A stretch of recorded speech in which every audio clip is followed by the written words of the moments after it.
Hello and welcome to the podcast. This is Ron's Amazing Stories.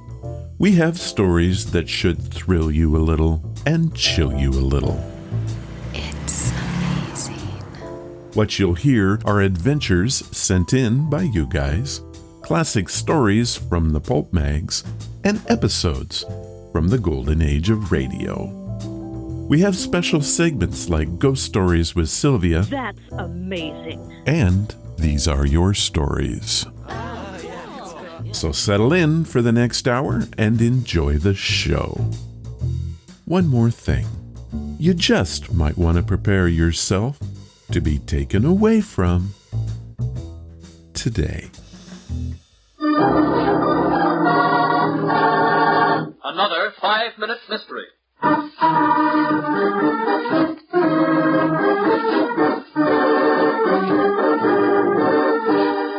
This 5-minute mystery is being brought to you by Gregory Peck. The actor? Yes, indeed. Wrong. Did you know that he passed away in 2003? I did, at the right age of 87. And how is he sponsoring the show? Posthumously. You need help. Good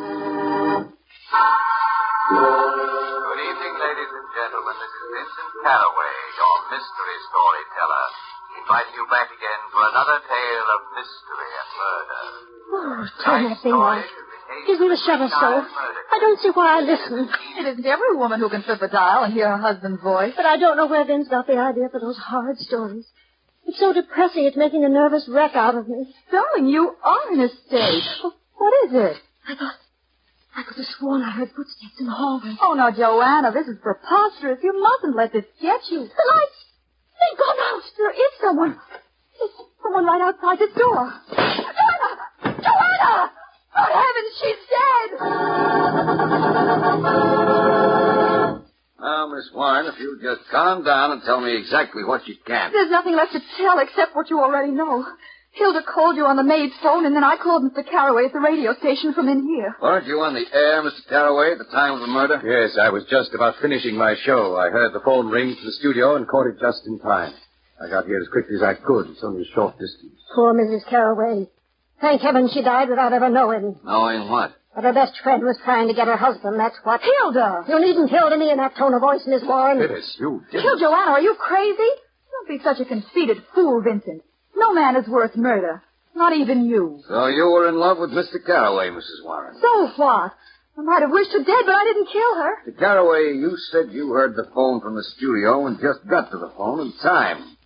Wasn't there anyone else to answer it? At this time of night, there is no one else at the station except myself and the engineer, and he, of course, is in the control booth on the next floor. I thought the engineers worked right off the studio. They usually do. However, I work for my own private studio just off my office. It's perfectly soundproof for broadcasting. Very considerate of your employers, I must say. Yes, it is.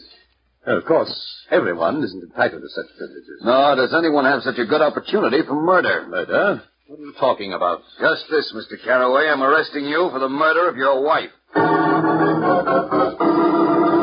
Why did the inspector accuse Vincent Caraway of the murder of his wife? In just a moment we'll hear, but first...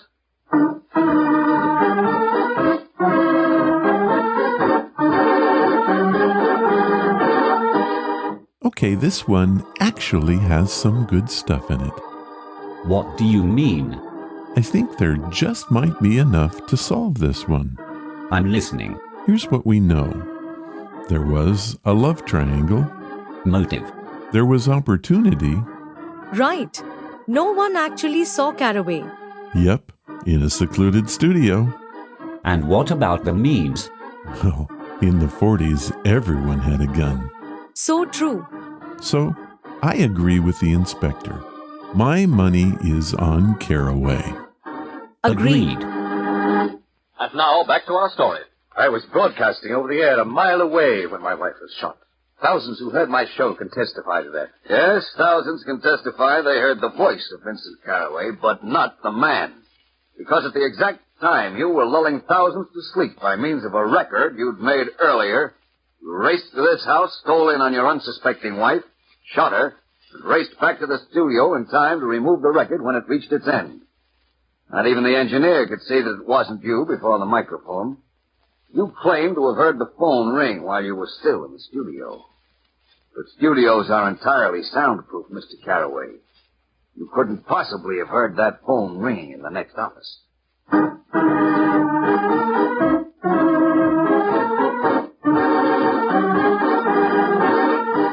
Well, how about that? We were right. You mean I was right? I think it was a group effort. I think you guys thought the butler did it. Well, I never. Wrong. You're so dumb, you think a mouse pad is where Mickey Mouse lives. What's your point? I think I made it. Here.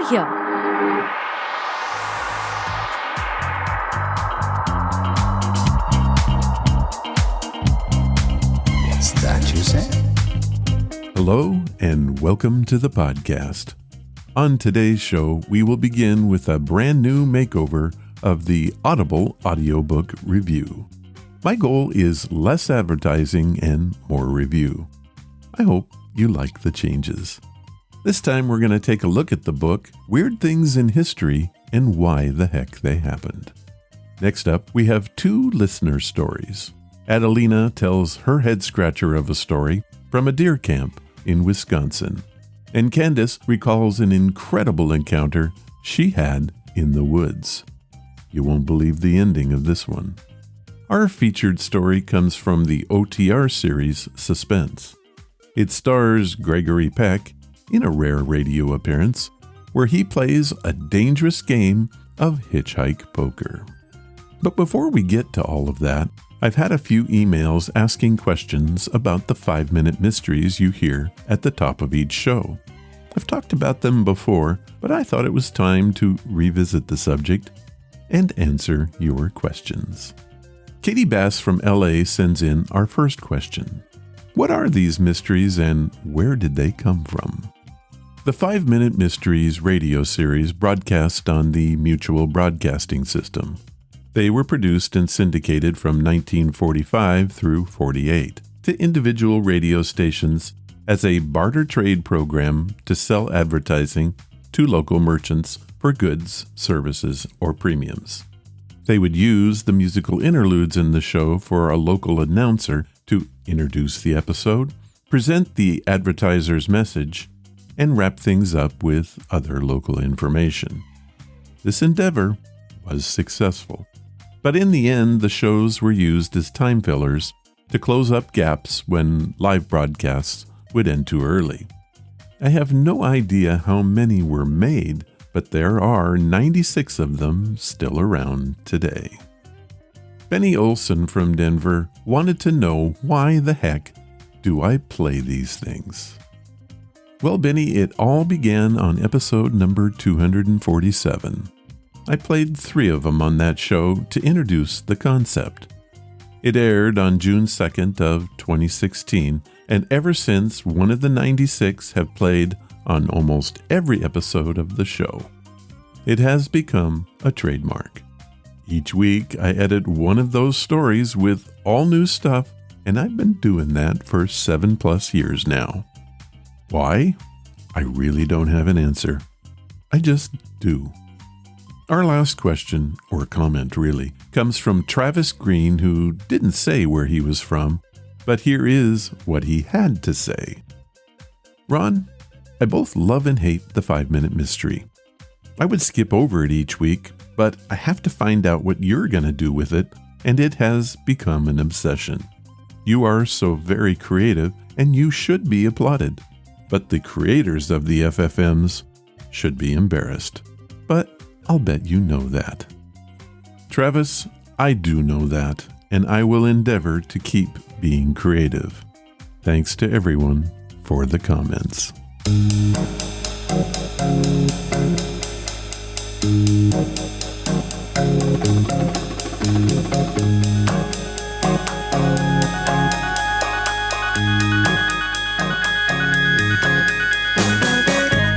Today's podcast is brought to you by Audible.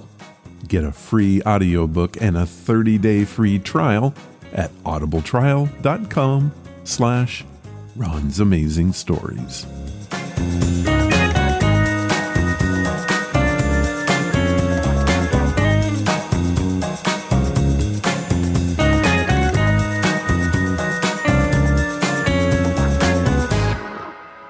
Historical fiction. What is it? Historical fiction is a story that takes readers to a time and place in the past. In most cases, we look at the events through the eyes of someone who wasn't really there. Their job is to tell us the story from a different viewpoint.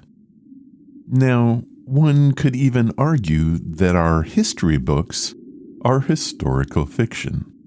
After all, isn't the author telling us a story of things and places that happened, but they weren't there to experience them? So, should we believe our history books at all? That is up to you to decide, and that brings us to our audiobook. Weird Things in History and Why the Heck They Happened by Pablo Vannucci. Now, before I get started telling you about this book, you just might want to turn on your sarcasm detectors. This extraordinary book peels back the layers of conventional history to reveal the forgotten, the bizarre, and the downright hilarious events that shaped our world today. You should be prepared to be entertained, enlightened, and left in awe as you uncover 25 offbeat historical tales that somehow managed to miss the pages of your school textbooks.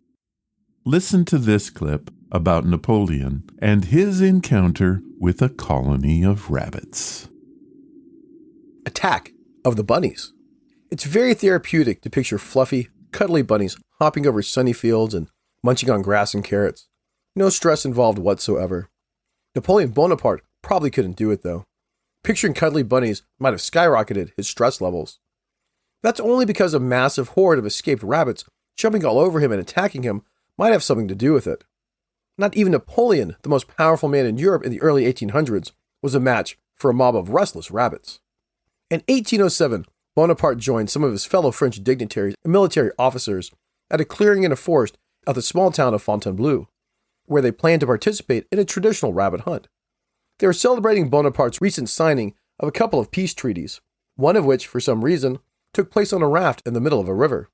Little did they know that the rabbits the chief of staff had rounded up for the hunt had a different plan in mind. As soon as their cages opened, hundreds of rabbits charged straight for Bonaparte and his fellow party companions. Being a rabbit hunt, the rabbits were supposed to run away so the group could hunt them. Instead, the flood of fur was like a scene from a horror movie. The rabbits climbed up the men's legs and even leapt onto Napoleon himself, driven by some mysterious furry agenda. Imagine being the most powerful person in Europe and coming under attack from a horde of cute bunnies. Talk about embarrassing. The unexpected attack caught Bonaparte off guard. At first, he just laughed it off. Then he realized the rabbits weren't stopping. After they kept jumping all over him, he took off running to try to escape. The rabbits chased him and actually split into two groups, like they were planning to surround him and trap him. Bonaparte couldn't get the rabbits off him, no matter what he did. Eventually, he found a carriage to hide in. The rabbits weren't done with him yet. Some tried to break into the carriage like a group of robbers trying to rob a bank. Not until the carriage rolled away did the rabbits finally stop their attack. Why did these bunnies decide to rebel against their human counterparts? Was there a secret animal rebellion going on that we are unaware of? This weird piece of history isn't that strange. No, the real reason was much more simple. Napoleon's chief of staff was responsible for getting the rabbits for the hunt, but he made one crucial mistake. He gathered a bunch of domestic rabbits instead of wild rabbits. Wild rabbits would instinctively run away. These domestic rabbits were accustomed to humans. As soon as they were free, they ran towards everyone, thinking they were about to be fed. It wasn't an attack at all. It was just a hectic feeding time at a zoo. As funny as this whole scenario may have looked, it serves as a reminder for us to respect the environment and the creatures that live in it and be aware of the effects of our actions. It's easy to forget there are so many other species on this earth, and occasionally our actions can have unforeseen effects. If we hope to create a sustainable future for everyone, we must recognize we're not the only residents of this world. It must coexist with other species. That doesn't mean walking around with carrots in your pockets in case a rabbit decides to attack. But then again, if a rabbit does attack you when you have a carrot in your pocket, it's because you have a carrot in your pocket. Just don't walk around with carrots in your pocket. Among the collection of tales, you'll encounter a time when pineapples were considered symbols of luxury. A period when scientists wanted to turn a cat into a telephone. And the story of Thomas Edison's ill-fated and downright creepy talking doll. Additionally, you'll discover how an emperor's unconventional decision brought a touch of whimsy to politics with the help of his favorite horse. And your mouth will fall open when you hear about the strange idea that swept through the Middle Ages, causing people to believe that they were made of glass. It's a true story. The book invites you to step into the shoes of those who experienced them firsthand. Through fictional recreations, you'll be transported to another time, another place, and gain a comical glimpse into the lives of those who lived through these oddities. Now, this is a wonderful collection of stories. Some of them I'd heard before, others caught me totally by surprise. I guess the only thing that I didn't care for was at times the narration didn't match the story. The book was narrated by Chris Sims, who is an excellent reader, but he missed the mark a couple of times, in my opinion. But don't let that stop you from getting this audiobook. The tales are well worth the effort, and the stories truly are amazing.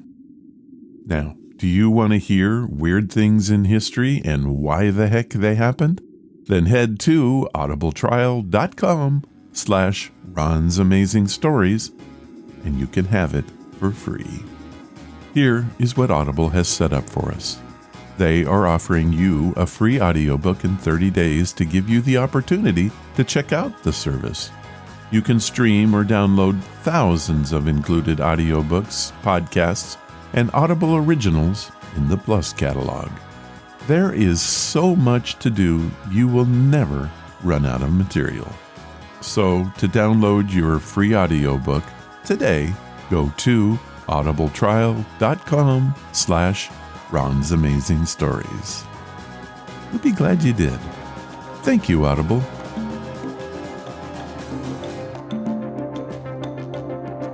And now let's hear some of your stories. These are your stories, sent by you, for you.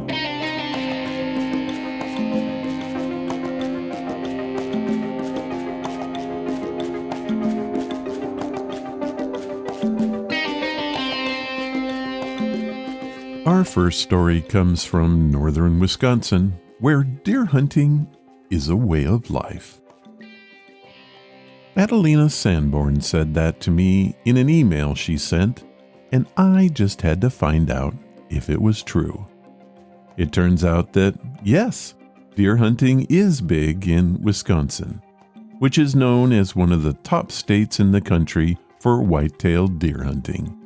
A Facebook post claimed that Wisconsin has over 600,000 registered hunters, making it the 8th largest army of deer hunters in the world. How about that? But what about Adelina's story? Here it is. My great-grandfather acquired the family farm shortly after World War I. He built the main house soon after in the year 1919. He and his wife used timber from the land and put it together piece by piece. They lived there until his death in 1961. After that, the house was mostly used for storage. As a family, we decided to turn the house into a deer camp since it was located on a property where whitetails are in the plenty. 2020 was the first year of the camp, and it all started the very first night. Settling in around the dinner table, my uncle came bursting through the front door. He was sweating profusely, pale in color, and freaking out. He said that he had seen our great-grandfather out by the milking parlor. We all said BS. We wrote the story off as bunk and went about dinner. The whole night through, my uncle swore that his story was true. I personally never got the chance to meet my great-grandfather, but I've heard stories and seen photos of him. Also, I was always impressed with the house he had built. The windows were old-school, single-pane glass and had a peculiar wavy look to them. The same night, while everyone was asleep, I went into the kitchen to get a cup of water and glanced out the window into the barn. I saw a face in the wavy window, and it was my great-grandfather's face. My family has a superstition about those windows. If you see a face in the glass of a family member, that person has a message for you.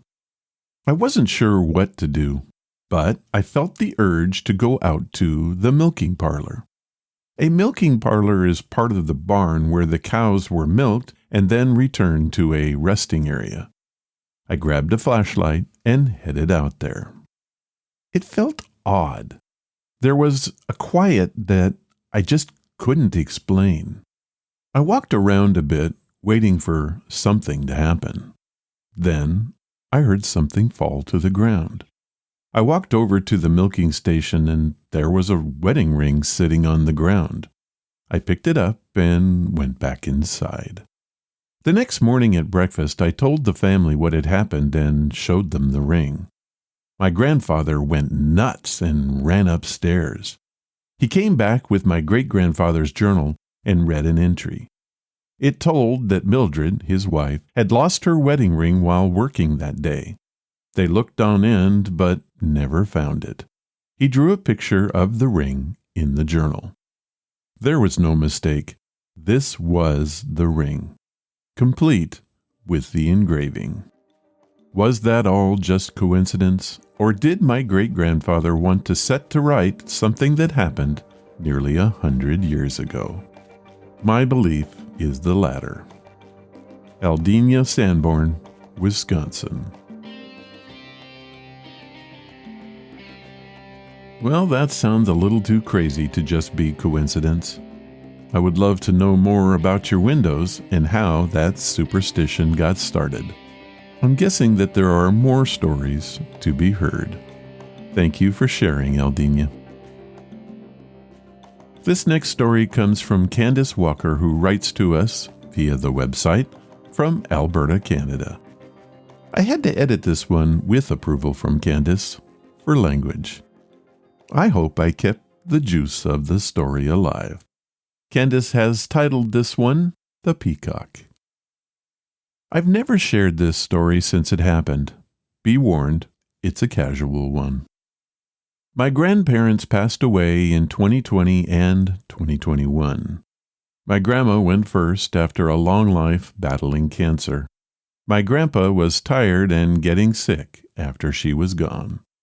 In the end, he went quick. Cause of death? Loneliness. My dad told me it was the last day. He likely wouldn't make it through the night, so my sister and I went to see him. He was asleep and we wouldn't want to wake him, but I held his hand and gave him a kiss on the forehead. It wasn't a storybook goodbye, but I was glad I got to see him. We went back to my mom's place for the night instead of driving back. I wanted to be alone, so I went for a walk in the woods just as it was getting dark. On the way back, I hear this god-awful animal sound. It literally sounded like the jungle. We're in Canada. There ain't no jungle animals here, so I bolt. It's getting dark and I ask myself, could this be a coyote or something worse? I get to the house and I'm exhausted from the run. I take out my phone to look at the time. There's a single text message. Grandpapa est parti. Grandpa is gone. The following day, we asked my parents what could have made that sound. My mom looks me straight in the eyes. Was it like a jungle sound? And of course I say yes. She starts in on some mumbo-jumbo about spirits and messages. My eyes went wide, and then she broke down laughing. You see, their neighbors through the woods have a chicken coop where they have a peacock. Yes, a peacock. I can't believe I got scared shirtless over a damn peacock. Anyway, I know that this is not a real ghost story, but I still think about it to this day. I'd love to know what you think. Kandace Waller, Alberta, Canada. Well, Kandace, I think that it's sad, but a funny story, and I want to thank you for sharing it. Also, I'm glad the peacock didn't get you. I've heard that they can be aggressive during molting season. Well, that's it for this time. If you have a story that you want to share, head to the main website at ronsamazingstories.com. Click on the story submission banner, leave your story, give it a title, and please tell me where you're from. I'll read it if I can.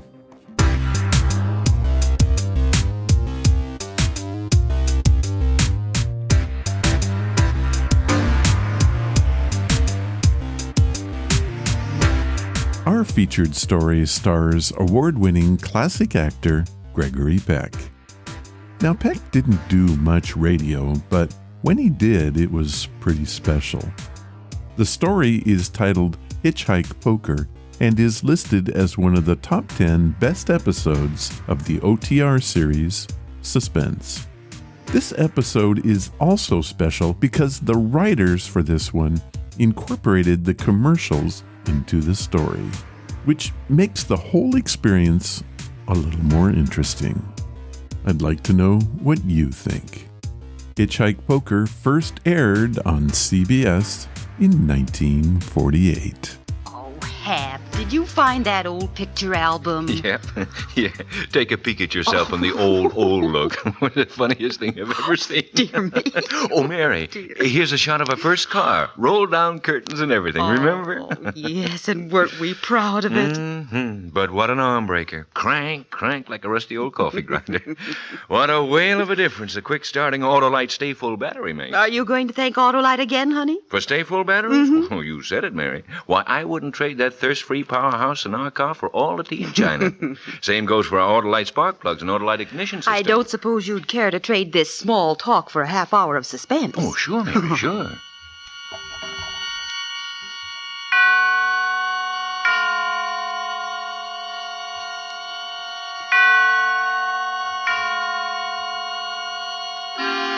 Suspense.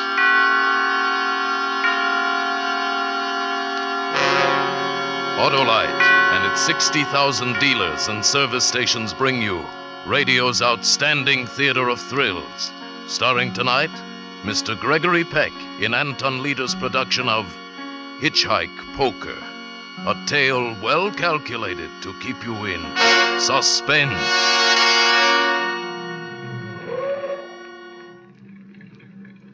Want to ride, young fella? Oh, you bet. How far you going? Oh, hi. Well, hop in. Well, thanks.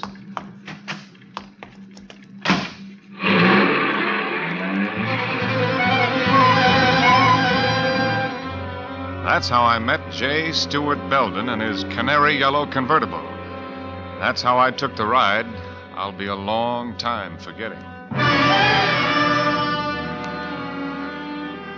He looked to be about 45, and he wasn't bad looking for a guy that old.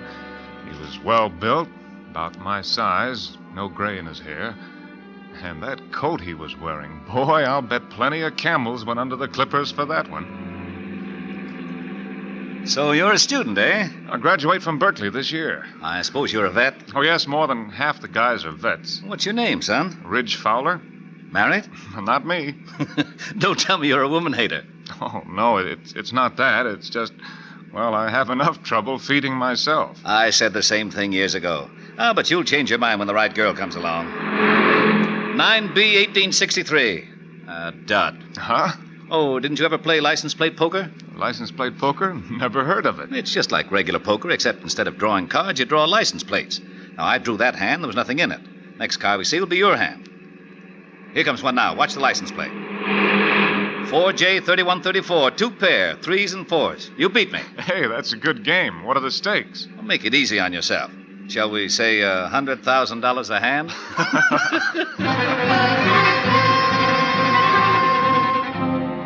See what I mean? A good Joe, a lot of laughs and small talk, and all the time that convertible eating the miles up. What a car. We practically flew through Salinas, San Luis Obispo, and Santa Maria. Well, son, what do you say to a hamburger? I know a little place in Santa Ynez where they make a hamburger that drips with royalty. Well, you got me sold. And on the side, French fried onions, shoestring potatoes, and the coldest beer in the world. Stop, you're killing me.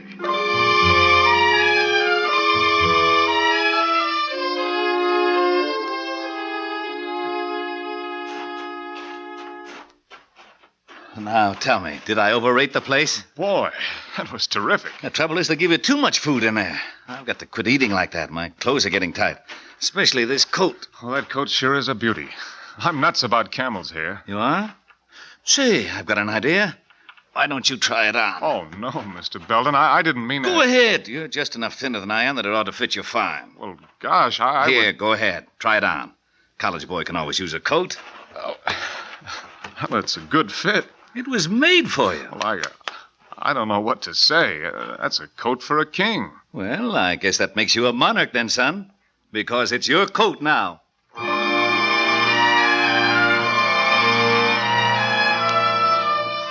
couldn't get over it. A coat like that, mine? I'll bet Mom's eyes will really pop when she sees it on me. Must have cost a year's tuition. I climbed back into the car and slouched down into the maroon leather seat. Waited for him while he made a phone call. Boy, I felt like a king, all right. I was deep in a daydream when he came out of the phone booth. Okay, Rich, here we go.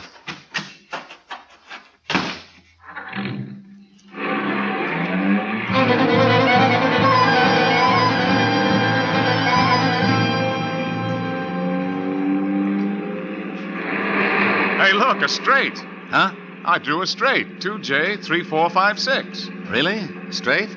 That's the highest hand today. That'll be tough to beat. Darn tough. Well, we drove for quite a while, not talking much. We'd left Highway 101 at Santa Ynez, where we got the hamburgers. There weren't many cars on the road, and Belden hadn't been able to draw anything to beat my straight. In fact, he seemed to lose interest in the game. He was concentrating on the road. It was a treacherous road, curved and high, full of hairpin turns, but he handled the car beautifully, taking those curves fast but sure, never slowing down a bit. Well, I like speed, but all of a sudden I felt nervous, the way he was hugging the edge. I turned to look at him to say something, and the words stuck in my throat. He changed. No more the smiling host. Instead, he was fastened to the wheel like a hawk. That's what he looked like, a hawk, ready to strike. I was tongue-tied at the change in him. I guess my reflexes worked slowly, but his didn't. He threw open his door, twisted the wheel. Hey! So long, Sonny! He jumped clear, and when the car hurtled into space, I was alone in it. My head smashed into the windshield. Another jolt threw me against the door. I'm not too clear at this point, but the next thing I knew, I was flying through space again. Only this time, I was free of the car. I landed, sprawled against the side of the hill. I began to slip, to roll.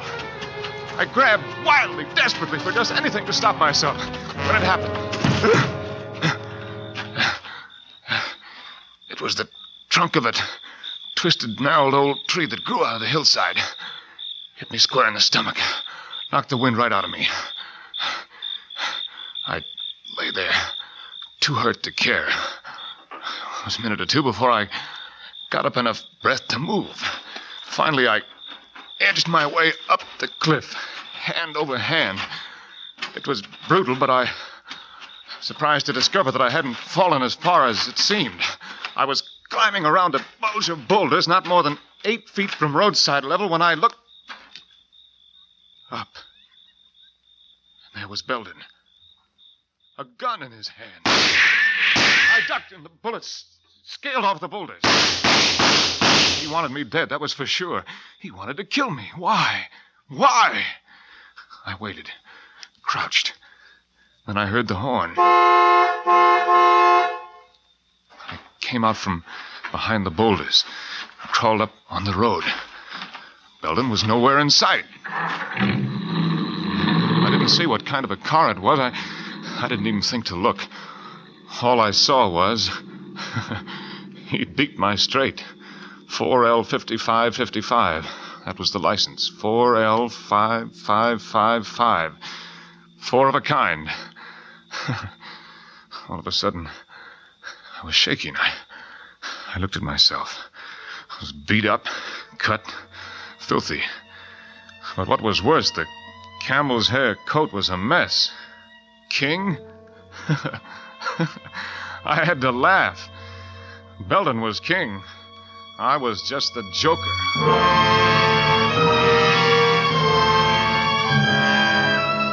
My back hurt, my head throbbed.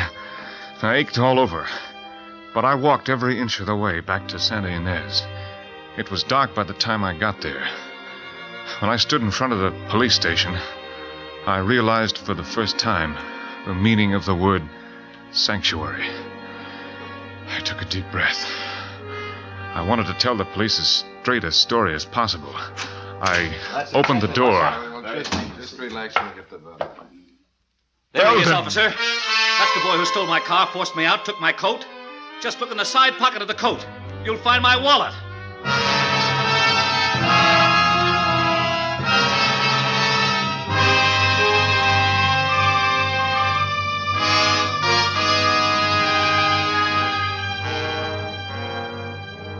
For Suspense, Autolite is bringing you Mr. Gregory Peck in radio's outstanding theater of thrills, Suspense. Say,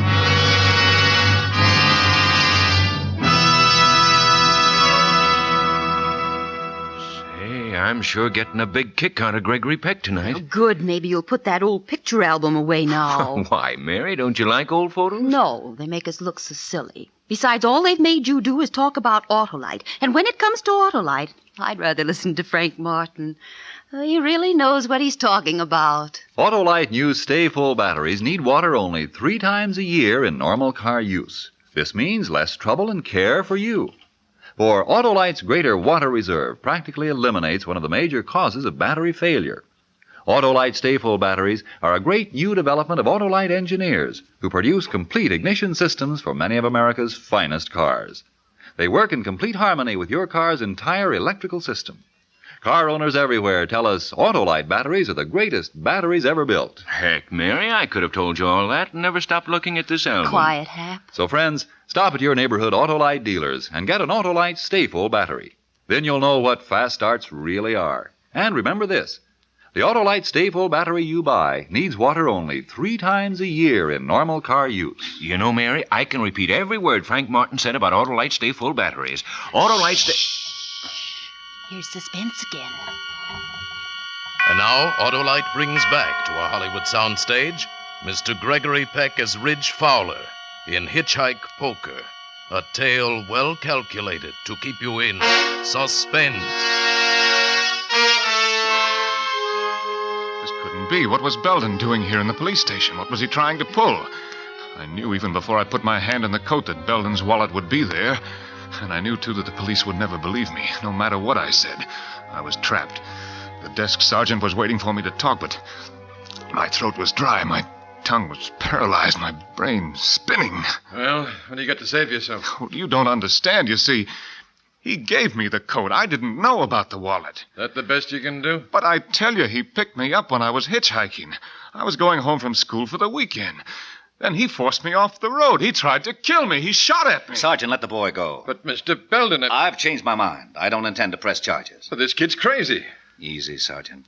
He's a war veteran. Oh, I see. Oh, no.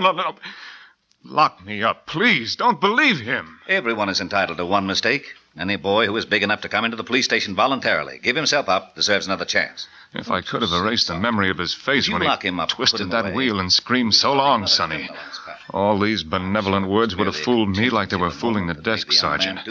Belden was bursting with sweetness and light, but every word he said to release me only tightened the web tighter. And I knew just as sure as I was standing there that he wasn't through with me, that walking out of that door would be like releasing the clay bird at a trap shoot. Well, it's up to you, Mr. Belden, if you're sure he won't cause any more trouble. I'm positive that after tonight, this young man will be no trouble to anyone. No trouble to anyone. After tonight, I had to get away from there. I had to run. Yeah, come back.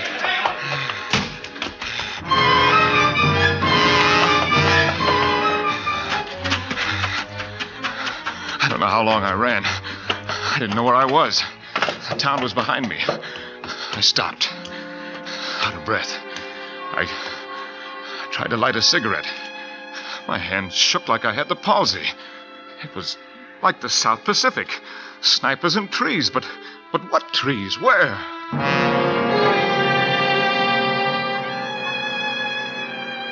Then I saw the bright, glaring neon ahead. Mac and Al's, one sign said, and Wayside Rest Trucks Welcome, the other. Just a dinky service station and a lunch wagon, but it was an oasis to me. Howdy. Hey, what's the matter, Bud? You sick? No, I'm all right. You sure look green around the gills. Been in a fight? How soon will the trucks start coming through? You got a long wait, about 2-3 hours. Been in an accident? Look, mister, I've got to get a ride to Ojai. Do you mind if I hang around and wait? No, I don't mind. Won't do no good, though. Ain't allowed to pick up riders, company rules. Might be lucky and catch a wildcatter, but I doubt it. Oh, thanks. You sure you're all right? Maybe you better go next door and get yourself a cup of coffee. Sure look like you could use one. Yeah, that's a good idea. If a ride turns up, I'll call you. Thanks, Mac. Oh, I'm not Mac. I'm Al. Mac works days. Well, I felt halfway decent when I came out of the lunch wagon. I'd cleaned myself up and reduced my capital to 15 cents. Al had a customer. Gas and oil, that'll be $2.80. Hey, Bud, come here. Huh?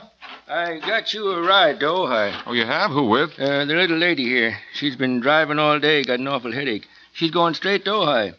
Here's the fella I was telling you about, lady, that needed a ride to Ojai. Oh, I'm afraid you misunderstood. I just said I wished I had somebody to drive me. Oh, well, I don't blame you for not wanting to take a rider, but I'd appreciate it if you'd change your mind. I've got to get to Ojai tonight. Well, I am tired. Oh, go ahead, miss. He's a nice fella. Well, if you'll vouch for me. Now, wait a minute, lady. I don't vouch for anybody. All right. I guess it'll be all right.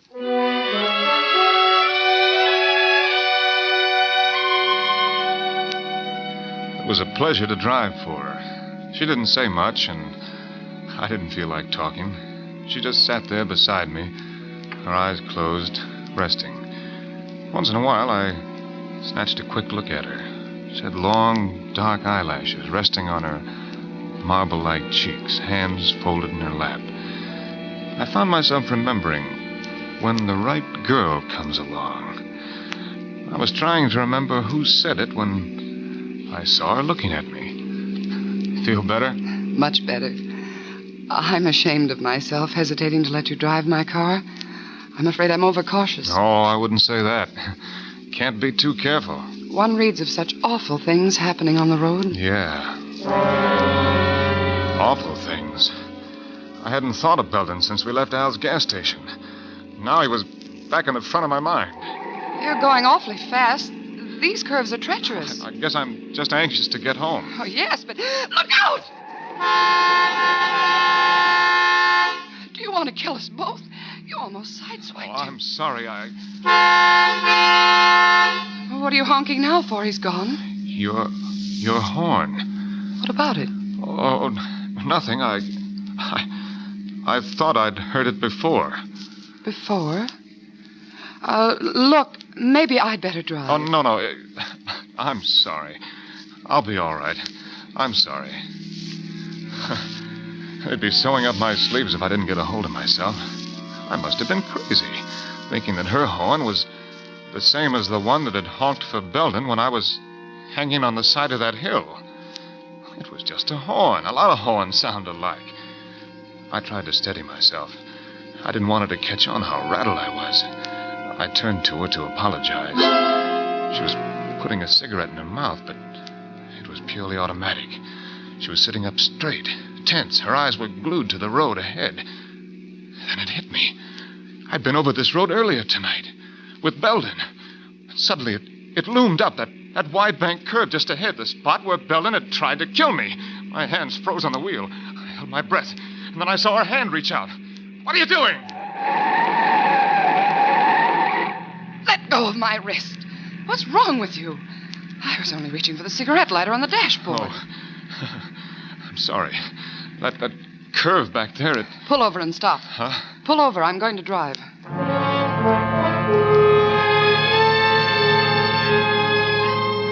She drove about a mile, I guess. Neither one of us said anything. Then, without any warning, she took a sharp turn off the highway and down a rutted dirt road. Hey, miss, you're leaving the highway. We better stop a while. You don't look so well. Oh, I'm all right now. You don't look it. Better have a drink. I'll reach in the glove compartment to find some scotch. Oh, no, really, I'm all right. Well, then maybe I need it. Maybe it was the drink. Maybe it was the girl. Maybe it was just relief. But I felt peace for the first time that night. I watched her inhale. The glow from the cigarette lit up her high cheekbones. I couldn't see her eyes until she turned her head. What's your name? Ridge. Mine's Virginia. Hi. Hi. You must think I'm pretty much of a jerk the way I've been acting. It's all right. Things like that happen to everybody. Yeah, I guess so. Look, I'm all right now. I could drive. What's your hurry? Well, I thought... What's the matter? Don't you like to sit here with me? Well, no, it's just that... I thought you were in a hurry. I'm not. Now. Are you? No. No, I'm in no hurry at all. She didn't seem to be moving. It was so gradual. I caught a trace of warm perfume in her hair. She smiled at me. One of those elusive smiles, half innocent, half... Her head touched my shoulder. I accepted the invitation. I like you, Ridge. I like you a lot. Yeah. You know, tonight back in the filling station when I first saw you, What's the matter, Ridge? The miniature license tag on your key ring. Yes? 4L5555. Four of a kind. Four of a... You play license plate poker? I'm afraid so, Ridge. 4 5s. It's the license of the car that picked Belden up after he tried to kill me. That's right. Then you're in it with me, Sonny. I fell right out of the car. Hard. My face buried in the dirt. I didn't black out, but it would have been much easier if I had. Only my mind functioned. Everything else seemed paralyzed. Well, you took your time getting here. I was delayed. You were supposed to be here waiting. What if I hadn't been able to keep him? Oh, I knew I could depend on you, darling, to detain him. What is that supposed to mean? Did you have to go as far as you did? Did you have to let him kiss you? Do you know a better way to keep a man on ice? Perfect wife, a little helpmate. Oh, shut up. Put him in the back seat. Now, just a moment, darling. I'm going to do it right this time. There'll be no slip-ups. You fool! Put that gun away. Why? Don't you realize if a bullet is found in the body, it won't be accidental death? You're always so right, aren't you, darling? Only because you're so stupid. Stupid, am I? Who planned this whole thing? You did, and badly. If you'd handled it right in the first place, his body would be burned up by now, along with the car. Now put him in the back. Belden's wife. But what... Why did they want to kill me? Why? Belden picked me up, threw me in the back of the car. Uh-huh. Hand me the wrench, Virginia. Stewart! This time, warm, black oblivion rushed over me. After a second, the pain was gone. And so was I.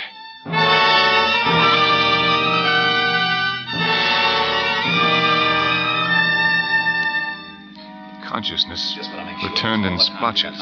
Oh, we've plenty. My head was like a shortwave receiver, now static, now clear, now clear, now static, now. Anything behind us? Nobody. We're almost there. Are you sure no one has discovered the car yet? Of course not. The way it's lying, nobody will see it until daylight. And then J. Stuart Belden will be found dead, burned to an unrecognizable crisp. We can shake this place, go to South America. You can go. I have to stick around, remember, to collect the insurance and pretend I'm heartbroken you're dead. Will that be so hard? You didn't talk like this when you married me. But of course there was a lot more money then. Yes, swindled from suckers. Since when have you become fussy about where money comes from? What's changed you? The schoolboy? Don't be a fool. All right, we've got to work fast. Give me a hand with him. Wait. Huh? Here comes a car. The end of the line. But anyway, now I knew why.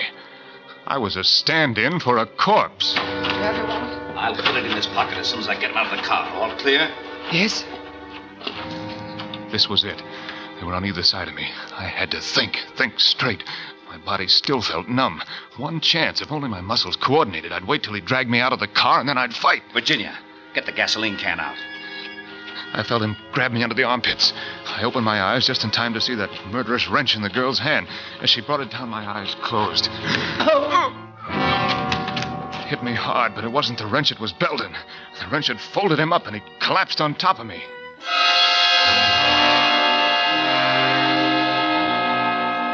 Every nerve in my body was alert now. I didn't know what would come next, but I was ready for it. She pulled Belden's body off me. She wasn't aware of me watching her. She was too busy dragging Belden over to the rim of the cliff. She was transfigured with hate. Well, Stuart, that's how you planned it. Accidental death!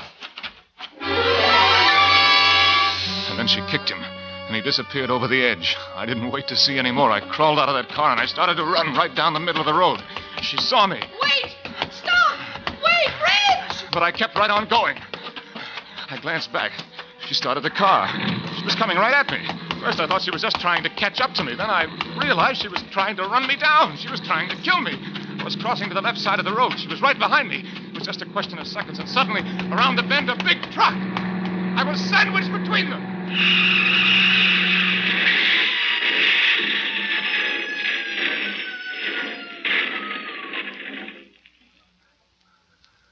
I stood, stunned with horror, her scream ringing through my head, and the picture of her in the car, swerving off into space, into the canyon below.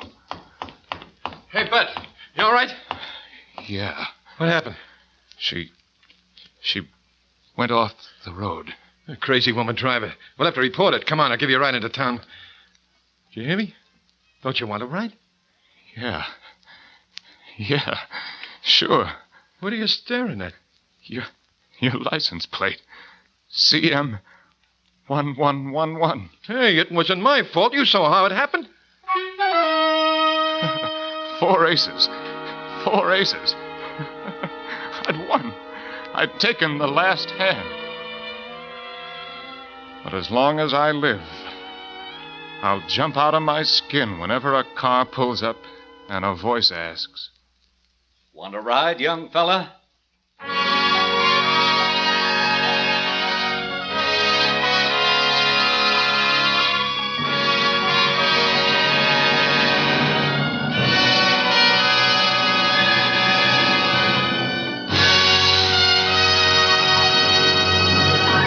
Thank you, Gregory Peck, for a splendid performance. Mr. Peck will return in just a moment. Well, think you'll get back to your old picture album after that performance, Hap? No, guess I'll just listen to Frank Martin and go to bed. Probably dream I'm in the Sahara without an Autolite Stay Full battery. Yes, friends, like the faithful camel of the Sahara Desert, the Autolite Stay Full battery you buy goes a long time between drinks. It's a trouble-free battery and needs water only 3 times a year in normal car use. Autolite Stay Full's greater water reserve practically eliminates one of the major causes of battery failure. Get an Autolite Stay Full. Money can't buy a better battery. Autolite means batteries. Stay full batteries. Autolite means spark plugs. Ignition-engineered spark plugs. Autolite means ignition system. The lifeline of your car. In its 26 nationwide plants, Autolite manufactures bumpers, die castings, horns, instruments and gauges, lights, ornamental plastics, and more than 400 other automotive, aviation, and marine products. All are famous the world over for their Autolite engineered dependability.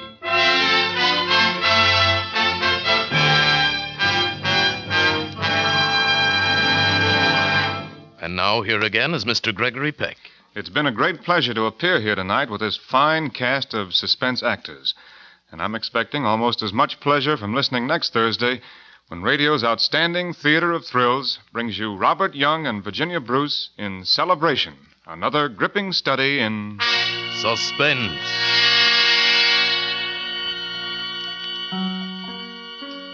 Gregory Peck may soon be seen starred in the 20th Century Fox production Yellow Sky.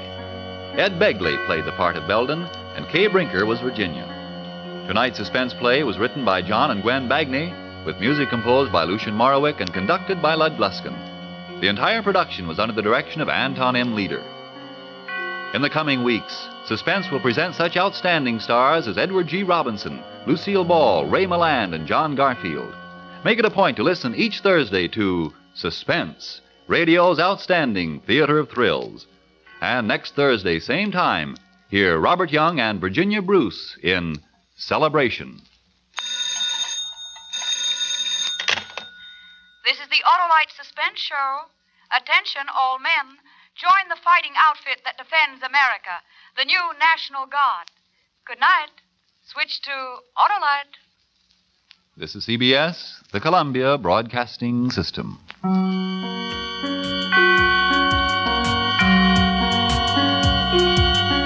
Okay, I know you have to be asking yourself if the game Hitchhike Poker is a real thing.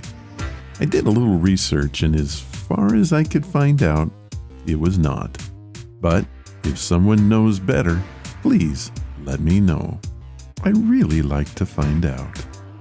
Suspense broadcast on CBS Radio from 1940 to 1962.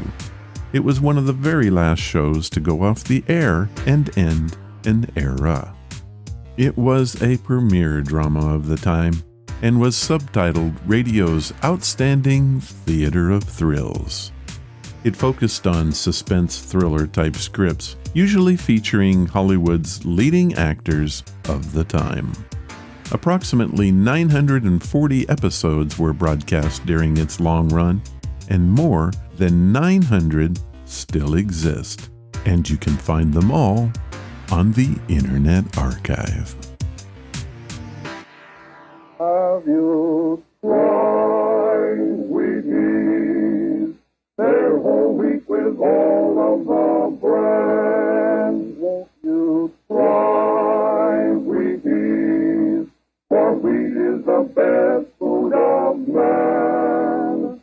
They're crispy and crunchy the whole year through. The kiddies never tire of them, and neither will you. So just try Wheaties, the best breakfast food in the land.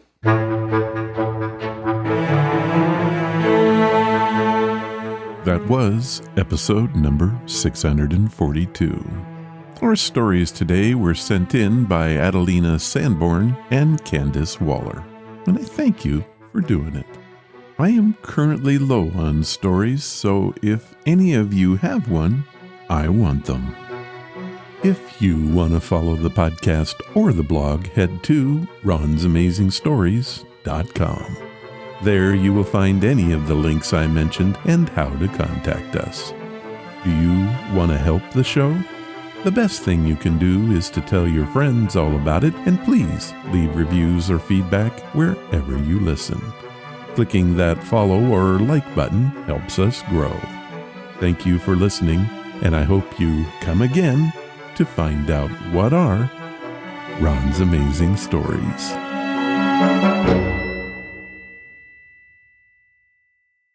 All of the vintage audio used in the podcast is believed to be in the public domain.